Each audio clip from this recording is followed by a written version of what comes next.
নমস্কার বন্ধুরা, আজকে তো ভোট গণনার দিন। তো ভোট গণনার দিনে সবার মাথা পেট সব গরম হয়ে যাচ্ছে টেনশানে, কে জিতবে কে হারবে, কে জিতবে কে হারবে।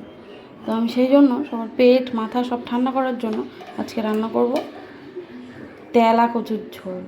যাদের তেল বেড়ে গেছে খেলে একটু তেলটা কমে যাবে, মানে আর কি পেটের তেলটা কম থাকবে। কম তেলে পেঁপে আলু তেলা কচু দিয়ে একটা রেসিপি। আমি সামান্য একটু তেল দিয়ে দেবো, দিয়ে উচ্ছেটা ভেজে নেব।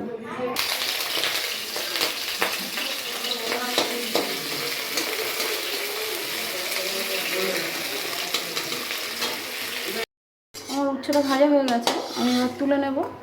আমি একটু ফোড়ন দিয়ে পেঁপে আলুটা ভাজতে দিয়ে দেবো।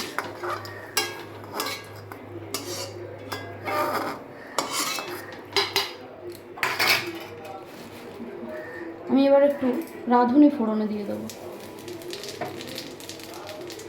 আর একটাই শুকনো লঙ্কা মাঝখান থেকে হাফ কেটে নিয়ে ফোড়ন দিয়ে দিয়েছি। আর দিয়ে দেবো একটা তেজপাতা।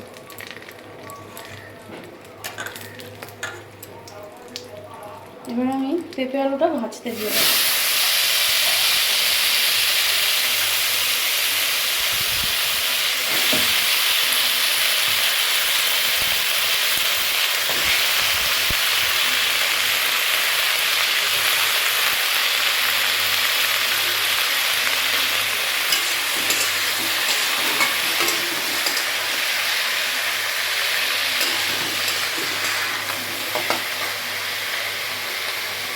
সামান্য একটু নুন আর হলুদ দিয়ে ঢাকা দিয়ে দেবো।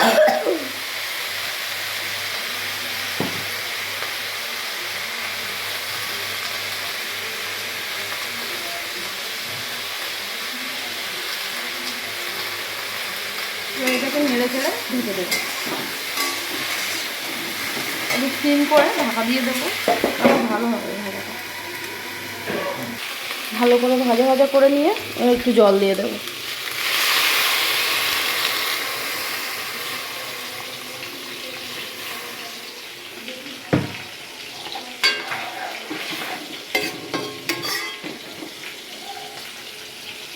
আবার আমি একটু ঢেকে দেবো, ফুটে উঠলেই তেলা কচুর পাতাটা ওই দিয়ে দেবে। ঝোলটা ফুটে গেছে, এবার আমি শাকগুলো দিয়ে দেবো। তেলা কচু শাক।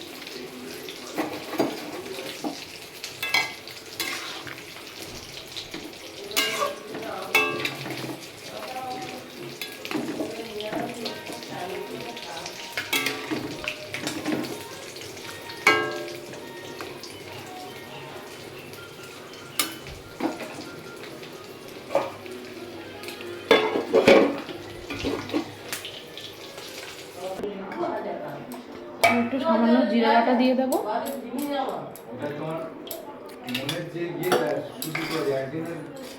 আর যে উচ্ছেটা ভেজে রেখেছিলাম উচ্ছেটাও এবারে দিয়ে দেবো, তাহলে এই শেষে দিলে কি হয় তরকারিটা তিতো হয় না। আর দিয়ে দেবো কিছু ভাজা চিংড়ি, একেবারে নিরামিষ করলাম না।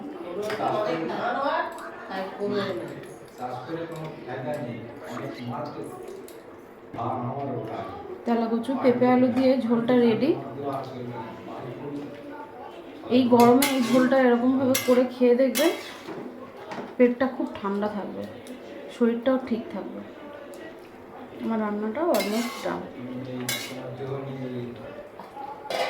এবার একটা ফুড খেলেই আমি অফ করে দেবো।